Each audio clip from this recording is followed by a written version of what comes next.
Mwe Museveni watuufe wabwewa agambye n'agula ettaka erwa Kitula Nyabusozi n'agula ng'asinziira bino biri mu katabo ke. The military has no role in our election. We must collectively demand that the UPDF must stay at our borders, not as polling stations.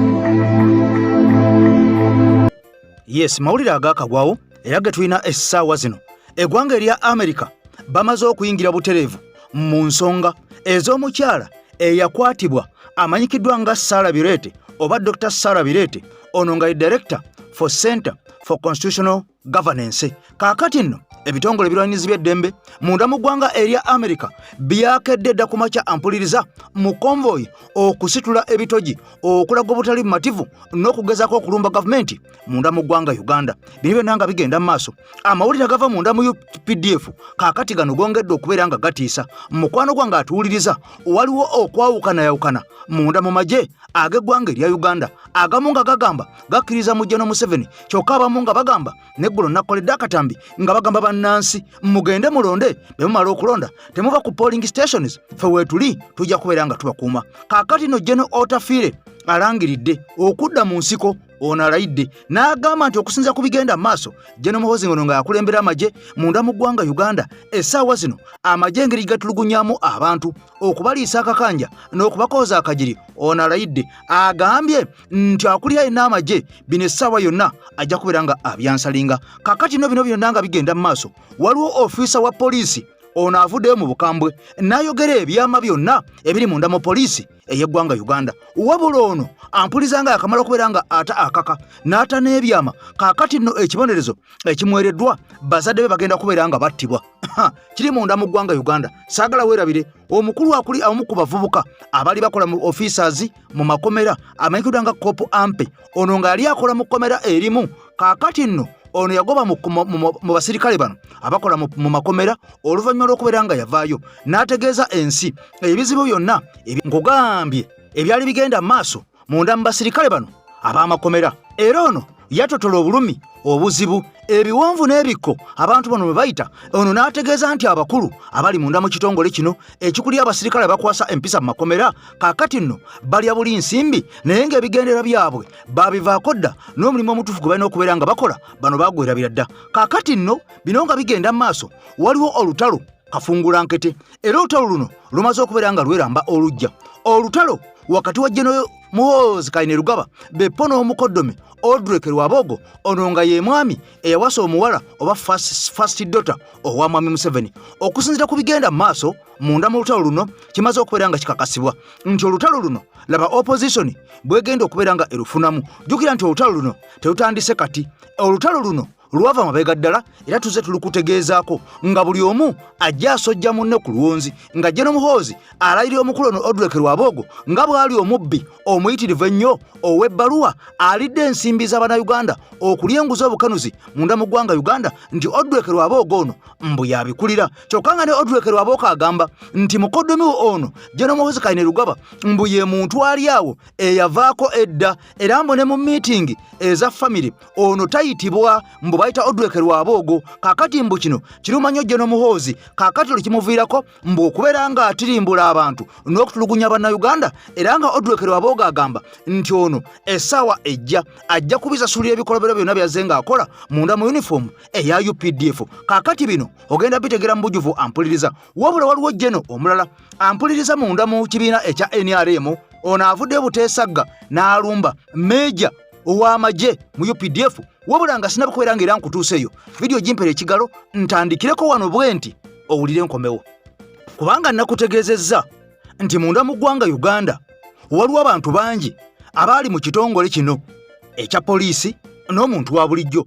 Wabula nga ekitongole kino ate abantu bangi b'ofiisaazi bangi abaadizaatinga oba abakiddukamu, era nga bano bangi bawangalira mu mawanga ag'e Bulaaya. Wabula ono omu ku bo avuddeyo n'abotola ebyama byonna ebigenda mu maaso munda mu kitongole kino ekya poliisi. Wabula ng'ono awereddwa nsaleesale okwata vidiyo zino zonna ze yalikodinze azijje ku mutimbagano beponga si kyekyo aveyo yeetonde oba si kyekyo bakadde be bagenda kutuusibwako ekyo ekyajabu kyalifaanyumya nkutegeezezza nti bigenda munda mu ggwanga Uganda bw'oyogera ofa kyokka ne b'osirika era ofa okusinziira ku mugenzi Muhammad Kirumira bw'atyo bwe yategeeza. Kati ofiisi ono owa poliisi mukwano gwange atugoberera njagala nsooka nkutwaleko mu mboozi ze nkugambye awangalya munda mu ggwanga erya Bungereza wabula ono ng'ali mu poliisi ya Uganda okumala emyaka n'ebisiibu era ono yaavuddeyo n'ate ebyama munda mu gavumenti abantu babitegeere oba oli awo bino abayambako naddala abo abayaayana nga balowooza nti poliisi olw'okutukuba otutulugunya otubonyabonya eri bulungi nnyo kaakati nno okutandikira ku nsula okutandikira ku ndya okutandikira ku musaala yunifoomu bepo n'ebirala ebigenderako mu bulamu obwa bulijjo ono omusajja attotodde ensonga wabula nkugambye nti ate azeemu n'akola akatambi ng'ategeeza nti bakadde be ampuliriza ono bamaze dda okubalumba mu maka gaabwe era nga basajja ba NRM ono ategeezezza babalumbye butereevu nnyo mu maka gaabwe maaso ku maaso ne babawooninga ne babalabula wabula ng'omu ku bazeeyi taata w'omwami ono ali myaka egikwata mu 97 kyokka nga ne maama we ali myaka eyo mikulu ddala egiri mu 8 kaakati ono agamba nti essaawa yonna olw'okubanga yabotodde ebyama jjukira nkutegeezeza nti ono yali munda mu poliisi ey'eggwanga Uganda wabula oluvannyuma lw'okubeera ng'asomye n'okulaba ebigenda mu maaso munda mu poliisi ono yalayira n'agamba asobola kubeera nga ngenda mu maaso okukola mu kitongole nga kino mbwe ekizibu bwe kiti ekikyafu bwe kiti ekivundu bwe kiti kaakati ono yasalawo n'abinyika mu nsuwa n'ayolekera munda mu ggwanga erya Bungereza okubeera ng'atandika obulamu obupya obulamu obujja n'okubeera nga yeeteekerateekera n'abaana be bepo n'abazzukulu be n'okubeera ng'asinzira eyo okubuusa bannayuganda okubawa eddoboozi lya buddigattako ku ebyo ebinyigiriza munnansi munda mu ggwanga Uganda. Kaakati ne gye bukedde olunaku olwaleero nkugambye nti bakadde b'omusajja ono abali mu myaka 7 be baalumbiddwa mu kiro ekikeeseza olunaku olwaleero mbwe abasajja abambalidde emigemera wala era nga taata we essaawa yonna okusinziira ku musajja ono nga bw'agenda okubeera nga tutegeeza ebigambo ebinene ddala era ebitiisa ebigenda mu maaso olw'okubanga ono yavuddeyo n'ayogera ebyama ebiri munda mu poliisi. Kaakati nno kansooke nkutwaleyo katono nnyo nkulaga ebimu ku ebyo ebyaviiriddeko musajja mukulu ono okubeera nga musajja tukakati gaakaba gaakomba ate nkomewo tusumule buto. Yes, so nakoze video.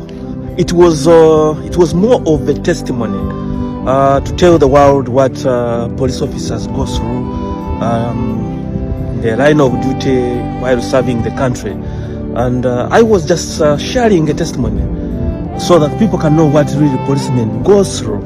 And I thank my president Bobi Wine Kyagulanyi Robert Sentamu for sharing that story. Kweyanziza nnyo president wange olw'okulaba video eyo n'ogitambuza n'ogisharinga. Naye nyina obulumi nti regime apologists bagenze ne batiisatiisa abazadde bange mu kyalo beeraliikirivu. Nayogedde nabo yesterday evening nga bakaaba ate basajja bakulu bantu bakulu. My dad is now 97 plus years. My mom also is old. Ku myaka egyo giri vulnerable to heart attacks, bayinza okukubwa pressure ne bafa. Mu ggwanga Uganda bw'oyogera ebituufu ebiseera ebisinga bw'oba muwangaalira ofundikira otugumbuddwa nga Kirumira bwe yayogera nti bw'oyogera ofa ne bw'osirika ofa. Kati ebigambo ebimu omusajja ono ebyamuviiddeko ebitukula amaka ebyazaalira ku nsiko n'okutuuka okulumba bakadde be famire ye mu kyalo eri wansi gy'azaalibwa okutuuka okubagamba nti bagenda kuttibwa kambikuwa obiwulire owulire omusajja bye yayogedde ddala yabadde alimba oba gabadde mazima gennyini agasaana okumanyisa ensi ne bannayuganda bonna na buli munnayuganda yenna ateekateeka okwegatta ku poliisi y'eggwanga Uganda ategeere nti agenda kwegatta ku poliisi naye bw'amala okwegatta ku poliisi bino bibayitamu kubanga ono ye yali mu poliisi n'alaba nga tebijja kukola bw'atyo yasalawo okusuula tawero n'ayolekera munda mu ggwanga erya Bungereza kati gy'awangalira era gy'akolera emirimu gye. Kati kansooke nkulaga evidiyo ereesereenya emuzaalidde ebitukula maka ebyazaalira ku nsiko okutuuka okulumba bakadde be. Taata we ali myaka 97 ne mama we akunukiriza emyaka 8 okutuuka okubagamba okuttibwa olw'omwami ono okubaako bye yayogedde nga babakaka bamugamba alekeraawo ne vidiyo zino ze yakoze mbwazijjeyo ku mutimbagano basobole okubeera nga babasonyiwa. Ebigambo bye bino bye yayogera, oba byali bituufu oba tebyali bituufu, naye nga bye bino ebyalumbisa bakadde be okutuuka okubatiisatiisa okubatta. N'abagambye ngenda kubanyumiza omulimu gw'obupoliisi e Uganda si mwangu, guli mu challenges, sente ntono, bakusubira mu bingi. So egimu ku mirimu gye twakolanga gye okukuuma abakungu mu gavumenti bayita ba ministers, ba permanent secretaries. Kakati nze kantandikire omulimu gwange gwa poliisi nagutandikira mu MPPU. Ebiseera ebyo baali bagiyita MPPU naye ennaku zino bagiyita FFU, Field Force Unit, naye ebiseera ebyo baali bagiyita MPPU. Navaayo nengenda mu VIPPU ng'erina ekitebe kyayo nsambya ngo bagiyita VIPPU, ng'omulimu gwayo gwa kukuuma abakungu. Kakati baatukimanga mu barracks, nze nasulanga mu Naguru barracks nga inazimbayo akayumba kange, kubanga ekimu abantu kye batamanyi nti abasirikale abasinga tebalina mayumba ge basulamu. Abamu bapangisa outside the barracks, abamu kati amagezi ge twasalanga kwezimbira amayumba mu barracks. Olya looni n'ozimba akayumba ke bayita self-help mu barracks. Nali nazimba akayumba kange mu barracks nga nalya looni enzimba akayumba kange. Kati emotoka zatutunanga Naguru ne zituleeta ensambya ne bamala ne batudeployinga nga waliwo emotoka egenda etugaba abagenda Muyenga, abagenda Kololo, abagenda Bugolobi, abagenda Najera, abagenda ki.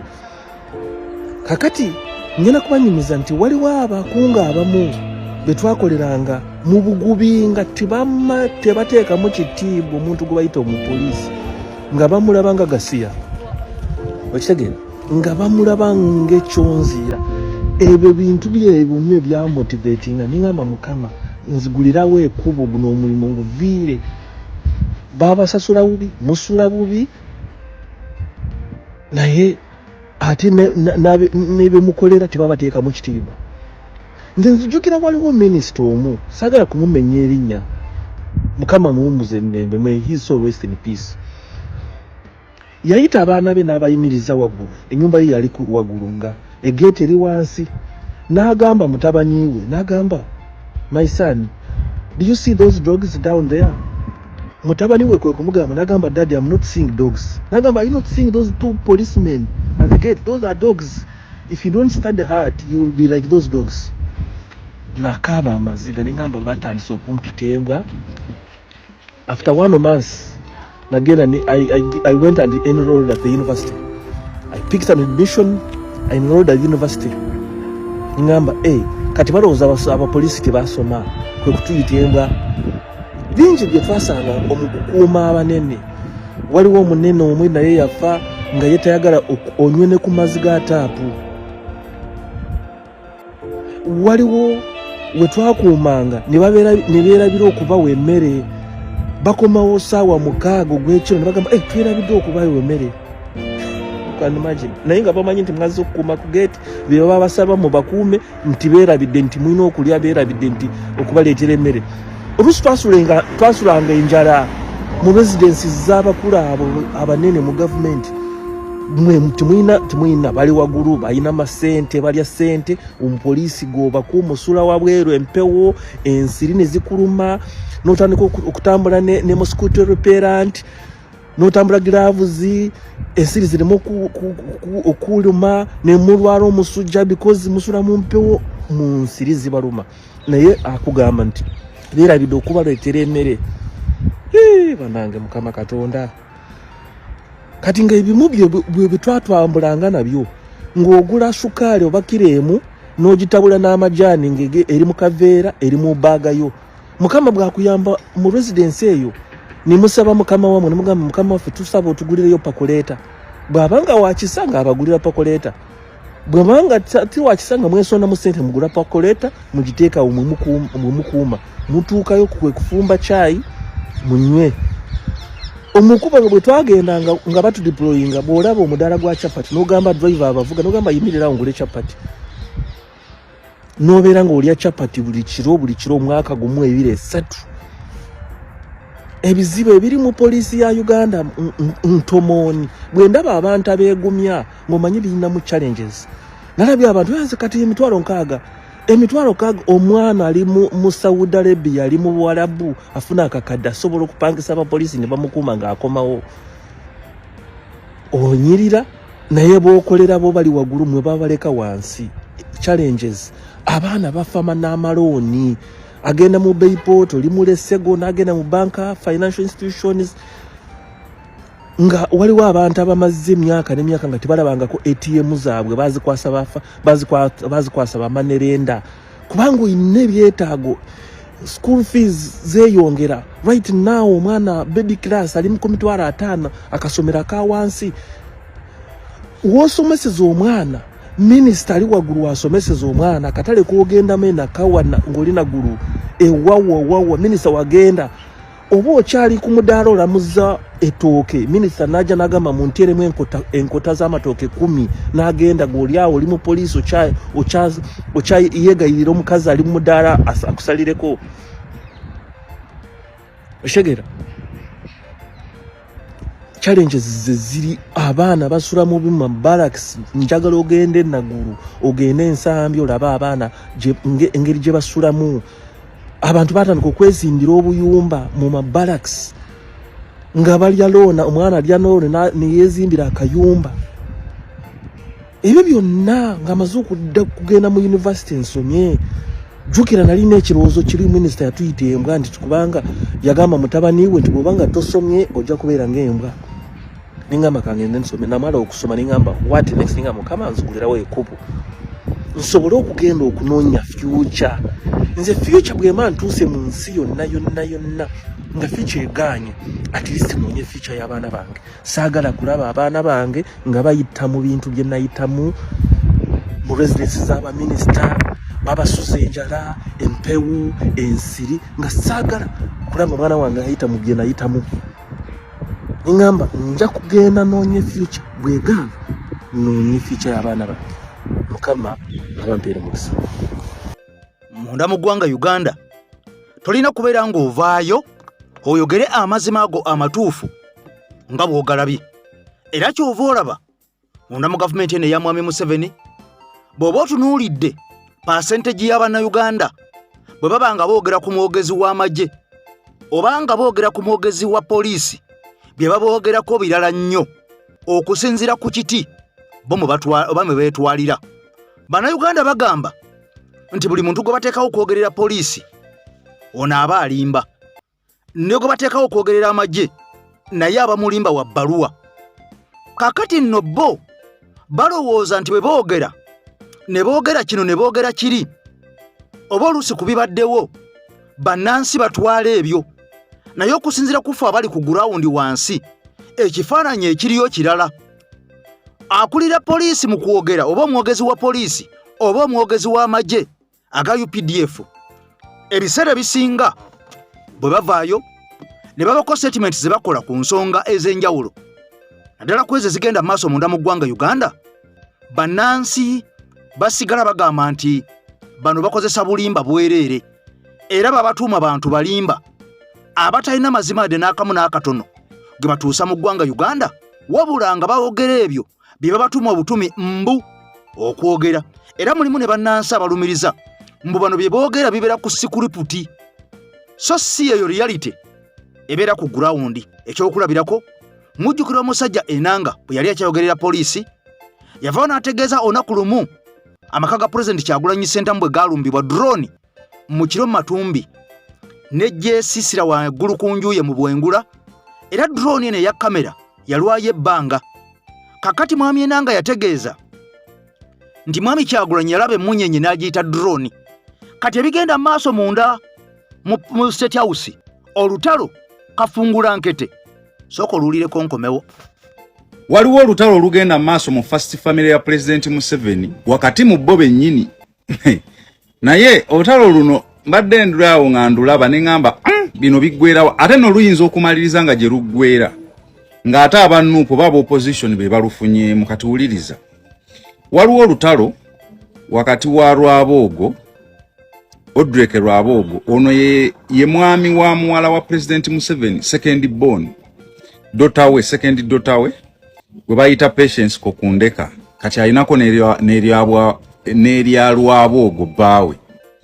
Omwami ono ye presidential advisor on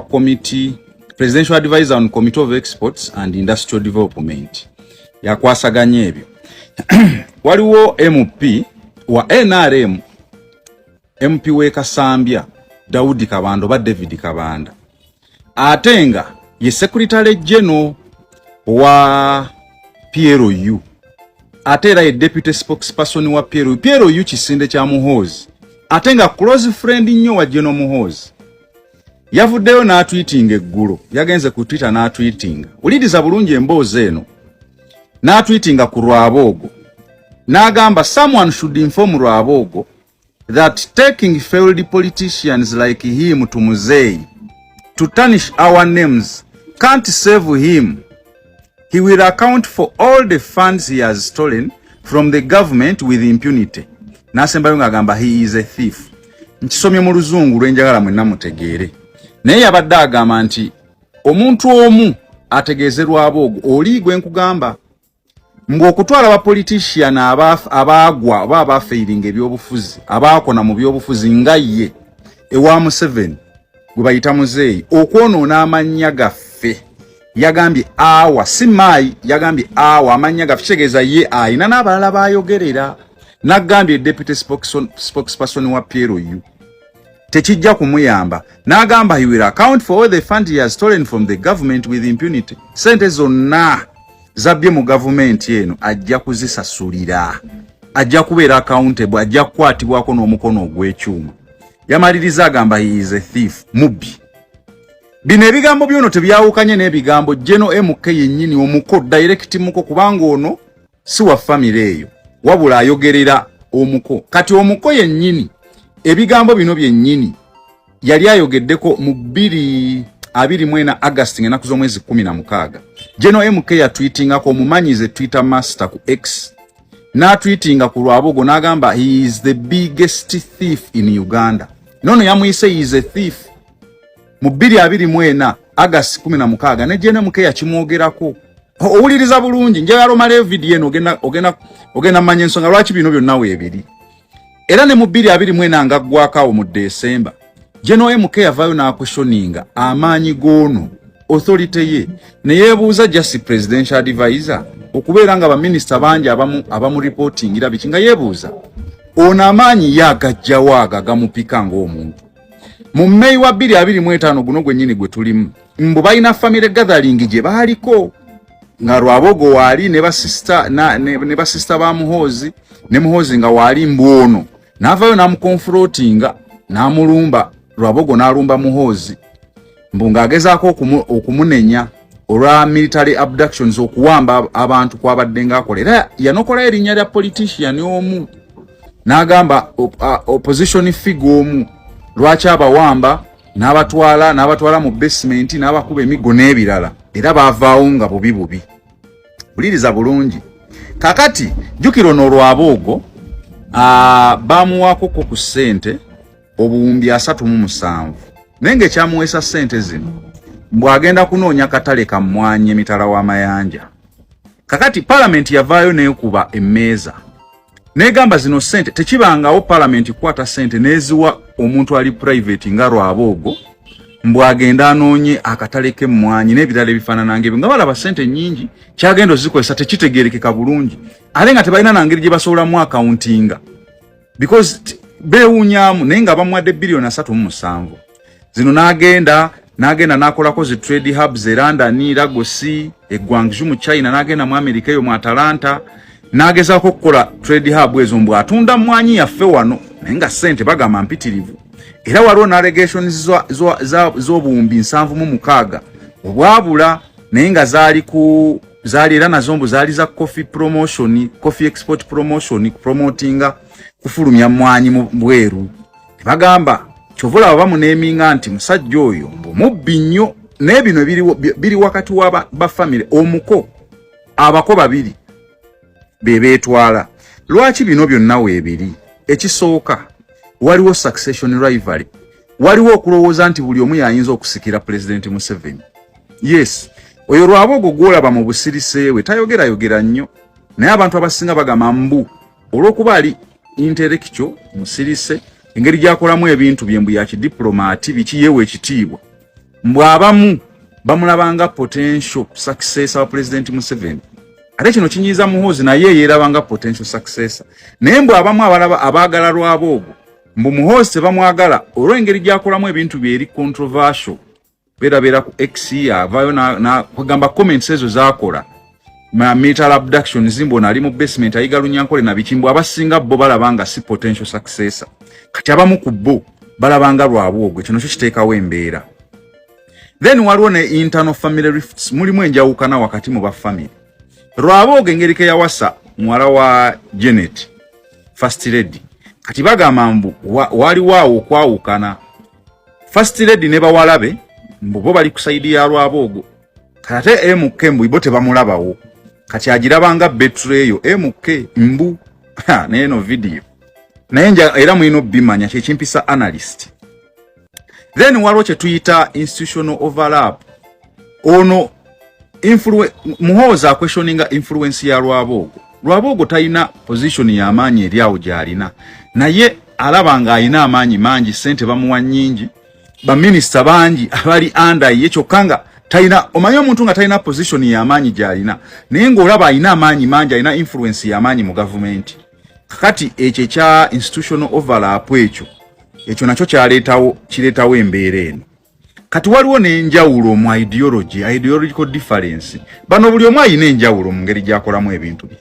Ye Lwabogo watunulira ebintu MK byakola abijevuna, era agamba nti General MK alina okubeera accountable nga military chief ku bintu byazzenga akola, abductions, ebyo human rights violation n'ebirala. Kyokka ate General MK naye bino naye alaba n'oli naye obubbi bungi nnyo kwatudde nga talina na position gy'akola ki gy'aliko. Bino bitegeeza ki? Wano wenzija wano wakulu nnyo. Ekisooka go opposition kino kimanye, kasoomanya abantu nga bali ku side emu naye nga bonna balayika balwanira obuyinza nayo bw'oyaayaanira. Kitegeeza nti bayinza okumaliriza nga bonna bejjeewo. Okwejjawo ntegeeza kyo, nayinza okuwamba atoli naye n'amugira bw'ati, ono n'amugira bw'ati, okakkananga entebe bagikulekedde. Go opposition Kyagulanyi olaba waagituulakawo mu by'okusaga naye nga kivudde ku ki? Nti ono agize beekubyemu awo, okakkana entebe bagireseewo, nkalu Kyagulanyi atudde mu ntebe ewedde. Bannange bino bisoboka. Bisobokera ddala naye gwe nakyewuunyizza. Bulijjo mbiwulira naye nga simanyi nti bituufu. But meanwhile, kaakati n'ebyo ng'omaze okubeera ng'obiwulirira ng'obitegeera, waliwo abavubuka ba NRM bano be mulaba abaavuddeyo nga bali wansi wa Meeja Kuteesa ne beesoma era ne beewera okutuusa obulabe n'obuvune n'okutirimbula bannansi munda mu ggwanga Uganda, abantu ba bulijjo. Era nga bano balumiriza nti okusinziira ku Meeja Kuteesa ono bye bagambye, bagende balumbe buli munnansi yenna ayina fulaga y'eggwanga Uganda, bamukoleko nga bwe baagala, bamutuuseko obulabe, oba bamusse, oba ayina bizinesi bagyonone nga bwe baagala, oba kugibba bagibbe, oba baluutinga baluutinge, kasita basanga omuntu oyo ayina fulaga ey'eggwanga Uganda. Jjukira nakutegeezezza nti bano ekya fulaga kaakati kibakemekereza emmeeme, era bali empale zibakankana, entegetege zibafamba, empale bazulazzeeyo nooneramu, kubanga balaba munda mu ggwanga Uganda buli we bayita abantu bakutte fulaga mpitirivu okulaga obumu n'obuwagizi obw'enkyukakyuka munda mu ggwanga Uganda. Kaakati bino bibaviddeko kubeera nga batya. Jjukira nti bano batiitiizi nnyo n'okusinga bannansi abatalina mmundu. Kaakati bano bakozesa abavuka ba ghetto wansi eyo abatalina kye balya ne babasuulirayo obukunkumukwa okujja okubalumbisa bannaabwe. Njagala oli omusajja ono Meeja Mulamba ebigambo bye yayogedde n'ategeeza nti bano abasajja balina okulumba bannansi babatuuseeko obuvune, obulabe ne bizinesi zaabwe bazimenye bazibbe olw'okubanga omuntu alina fulaga ey'eggwanga Uganda. Kyannaku wabula ono ayatuddwa, amaze okubeera nga ayatulwa nti ye Meeja Emma. Kaakati nno omusajja omu Meeja munda mu NRM era ng'ono teyeerya ntama avuddeyo n'ategeeza Meeja ono nti ebyatuuka ku Jeno Kale Kayihura wabiraba nkakasa naawe toli wanjawulo nnyo ku Gen. Kale Kayihura. Ebyatuuka ku Kitatta bwe yatulugunya abantu bannansi wabiraba. Era nkakasa nti naawe omusaayi gwe si gwa bbulu nnyo ku musajja ono Abdul Kitatta. Kansooke nkutwale mu bavubuka no nga beewaana okwesoma n'okwewaga olye n'emmeejo ono abateekamu omuliro oba opika ate nkuze wa generali oli omusajja wa NRM abambalidde buto. Era ng'ono agambye Museveni weegendereze nnyo ku bantu bano. N'agamba ne Gen. Muhoozi obutazibiriza kubanga bano bandibazalira bitukula makaayi byazalira ku nsiko. Muganda Nkakeeto nkutumiddeko kko maama Essuute Zirandi nkwagala nnyo.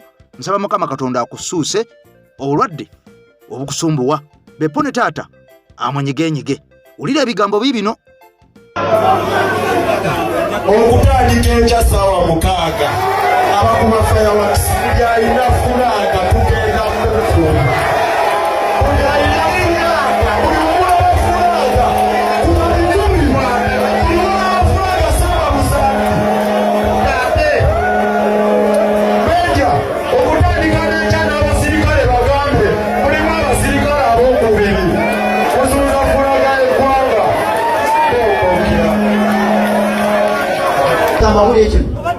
Bw'oba omanyi nti kati olina edduuka ly'otadde mu fulaga simanyi obufulaga bagenda kulimba ogitereke naye omanyi nti oteresa ebifu fulaga ya ggwanga ate fulaga erina okubeera respect. Bw'oba ogitambuza kwonoona eggwanga lyayo egenda kukusasulira ogenda kukusasulira mubwedde bungi. Kati bano abagamba nti mu maaso g'edduuka ogifudde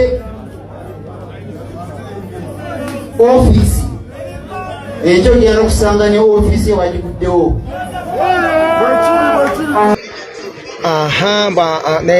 kyannaku nnyo ntwala omukisa guno okusaba komanda akomandinze abavubuka abo okutandika okuba abantu emiggo nga bakutte fulaga y'eggwanga. Njagala mujjukizayo ekintu kiri kimu n'abo abaana abeewagasi nga vidiyo ene nebatukako. Njagala bajjukizayo ekintu kiri kimu nti 2010 yakubanga abantu kibooko naye ate yali eduumirwa ssaabaduumizi wa poliisi nga ye yali aduumira Uganda yonna.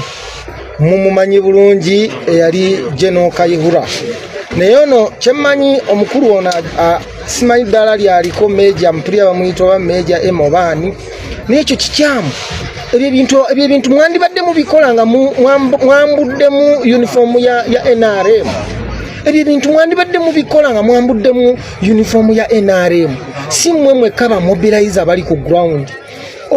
Okutiisatiisa bannayuganda si kwe kulaga nti oli mwoyo gwa ggwanga. Ekyo kintu kikyamu mwonoonera ddala pate y'eggwanga. Tosobola kwambala uniform ya pate n'okuŋŋaanya abayaaye bomanyi nti bayaaya bava mu ghetto n'obaduumira okukola violence n'obaduumira okutemula abantu ng'ensi eraba ng'oli ne mu kamera. Tusuubira omuduumizi w'amagye oveeyo oriyakitinge ku mwami oyo aduumidde abantu okutuusa obulabe ku bannayuganda ng'ensi eraba. Tusaba omuduumizi wa poliisi, tusaba buli muntu yenna gwe kikwatako abalwanirizi b'eddembe muveeyo muliyakitinge ku nsonga y'omwami oyo aduumidde abayaaye okukwata emiggo okutandika okuba bannayuganda mbu bakutte fulaga y'eggwanga. Nsuubira Pulezidenti Yoweri Kaguta Museveni okuvaayo mangu oriyakitinge ku nsonga oba ebyo obiwere mangu nnyo obiwere mangu nnyo obiwere mangu nnyo ng'ekiwundo tekinnasamba ddagala. Tukusaba ow'ekitiibwa Pulezidenti akatambi kano bwe kakutuukako oveeyo mangu ddala ku nsonga oliyakitinge obiwere ng'ekiwundu tekinnasamba ddagala. Tetusobola gumiikiriza kubeera n'abantu bamenyi b'amateeka. Mulaba wano Kitatta yaduumiranga abantu mu kibuga ne bakuba abantu kibooko kati Kitatta yamalirawa. Twala omukisa guno okutegeeza meja obaani okutegeeza n'okujjukiza nti Kitatta taliiwo. Bye yakola byonna gye yasibira wabimanya.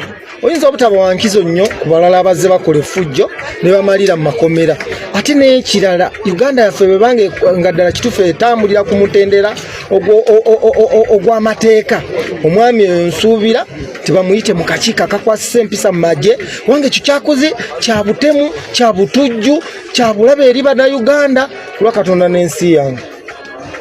Bino byonna nga bikyagenda mu maaso kaakati nno waliwo bwina afulumye ateera omulala wakati wa mwami Museveni Beppo ne mwami Kyagulanyi emyaka giyise n'ebisiibo nga mwami Museveni ono ajja alaga nti alina obuwagizi buyitirivu nnyo munda mu ggwanga Uganda mu bitongole byonna ne mu bantu ab'enjawulo okwetoolola eggwanga lyonna wabula akalulu ka 2026 kano kamukunamizza nnyo n'atuuka okusigala ng'ali bukunya oluvannyuma lw'okuyiwa omusimbi omuyitirivu ennyo mu sectors ez'enjawulo department ez'enjawulo mu bitongole eby'enjawulo mu bantu ab'enjawulo ne bafundikira nga mwami Kyagulanyi ate sente zaawaayo zimwongera bwongezi ttutumu kaakati ono bukyalubanga lwa mmindi abadde tatandikangako kubeera ng'alemesa abantu kwesimbawo na kifuba ng'akosa electoral commission ababaka ba parliament kubanga amaze okukitegeera oluvannyuma lw'okulaba namungi ne namungi w'omuntu ng'ayina wagira mwami Kyagulanyi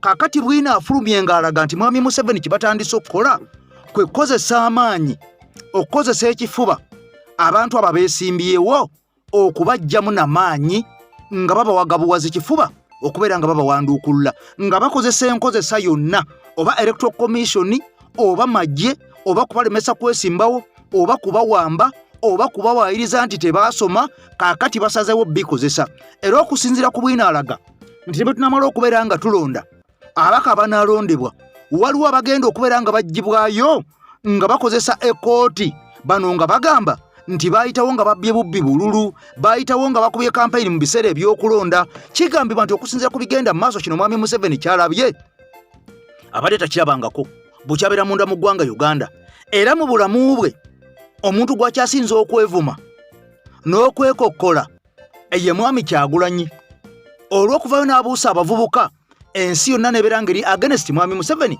kubanga ne generation yamubuuka dda ne generation eno si ya mwami Museveni kaakati nno kulira ebyama bino wabula bekakutana n'otegeera vidiyo eno ogenda kutya kyalo bwana Mukaguta oyo mulaba mu bulamu bwe abadde tatyangako kumusimbako babaka ankuddemu bwana Museveni mu bulamu bwe bwonna ebbanga lyafugidde decades abadde tatyangako kumusimbako babaka oba muteekako babaka ku babaka be olwansonga abadde ng'akimanyi nti alina ebyokulwanyisa bibiri eby'amaanyi at his disposal ekisooka abadde ne politics of compromise ku mukono ogwa ddyo ng'alina ku mukono ogusinga okuba omunafu ng'alinako akasente kankutwala empola mu politics owa compromise General Museveni abadde ng'akimanyi nti gwe ne bw'onooleta abaka n'obamusimbako nga bangi wakati mu prosesi y'okubaleeta abasinga ku bo agenda bakompromisinga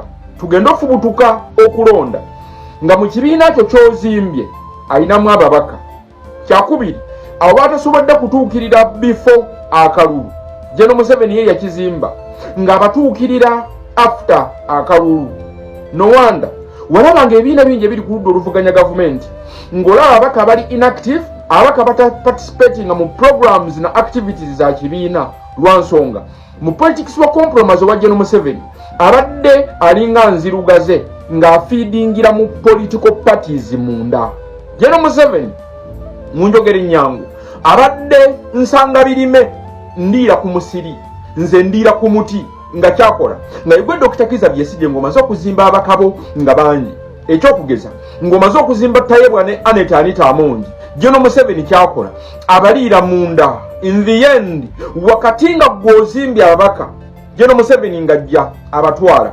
abasinga nga abaperereza n'amaliriza nga abaguze mu politics we owa compromise kyakubiri abadde n'akasente ku mukono ogusinga okuba omunafu ng'ababali ng'ab'omululu the greedy abategekedde sente z'anaabasasula okwabulira ebibiina ebyenjawulo nkuddiramu abadde n'abantu mu political parties within n'abo ab'omululu abawulira nti kati bo baagala kulya abadde n'akasente k'abategekedde okubatwalanga Chovolaba abantu nga bolaba bakadde abali mu DP bamawo n'abasigadde n'ababakoliranga wansi Mathias Mpuuga Abedi Bwanika n'abasigadde category yonna General Museveni yali yabasimba mu opposition abasinga ku bo nga bamufeedinga intelligence ez'ebibiina ebyenjawulo era kyovolaba opposition yabadde agisala emisinde si kubanga abadde mugezi abadde n'ebyokulwanyisa bibiri ng'azimbira munda nowanda akamyufu k'ebibiina ebisinga okuba ebingi yakafandinganga